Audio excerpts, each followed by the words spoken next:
င်းတစ်ခုလိုမျိုးတန်ဖိုးထား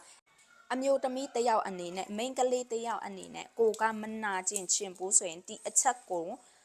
လုံးဝကိုယ့်ရဲ့အသက်တစ်ချောင်းတစ်ခုလိုမျိုးတန်ဖိုးထားအဲ့ဒါကပါလဲဆိုတော့ယောက်ျားလေးနဲ့ပတ်သက်လာတဲ့အချိန်မျိုးမှာချစ်တူရီးစား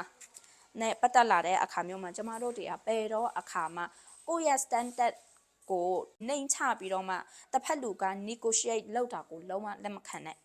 ဒါကကျမရဲ့ဘဝရဲ့အတွေ့အကြုံကနေရခဲ့တဲ့တင်ခန်းစာတစ်ခုကျမကိုယ်တိုင်လည်းလုပ်ခဲ့တဲ့အမားတစ်ခုကကျမရဲ့အမျိုးသားကကျမကိုမချစ်တာတော့မဟုတ်ဘူးချစ်တယ်တို့ပေမဲ့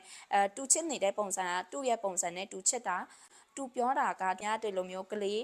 ချီချင်ပြီးတော့ကလေးတွေကိုပြုစုပြောထောင်ခြင်းနဲ့ဆိုပြီးတော့ပြောတဲ့အခါမျိုးမှာသူ့ရဲ့အမှုကျင့်တွေအပျော်ပါးလိုက်စားတာတွေအတောက်စားပြောက်လိုက်စားတာတွေကိုသူကရက်ပါတော့မယ်ဆိုပြီးတော့သူကပြောတယ်ဆိုပေမဲ့ပေါ့နော်တကယ်တမ်းကလေးထွက်လာတဲ့အခါမှာသူ့ရဲ့အမှုကျင့်တွေကလုံးဝပြောင်းလဲသွားခြင်းမရှိဘူးအဲ့တော့ပြောရမယ်ဆိုရင်တော့ကိုတိုင်းပဲစိတ်ဆင်းရဲရတယ်စိတ်ပင်ပန်းရတယ်လူပင်ပန်းနေစိတ်ပင်ပန်းနေအချိန်ကုန်တယ်ဘူးတစ်ဖက်လူရဲ့အမှုကျင့်ဆိုင်ရာဘိုင်းမှာဘာမှပြောင်းလဲသွားခြင်းမရှိတဲ့အခါမြင်ရတဲ့အခါမျိုးမှာဘယ်လိုမှပျော်ရွှင်နေတဲ့ဆက်ဆံရေးတစ်ခုကိုကျမတို့တရားမတိဆောက်နိုင်ဘူးဒါကြောင့်မလို့ကိုယ့်ရဲ့ဘဝမှာတကယ်ကိုပျော်ရွှင်ခြင်းနေဆိုရင်ကိုယ့်ရဲ့စံနှုန်းကိုနှိမ်ချပြီးတော့တစ်ဖက်လူက negotiate လုပ်တာကိုလုံးဝလက်မခံဖို့အတွက်အရင်ရည်ကြီးတယ်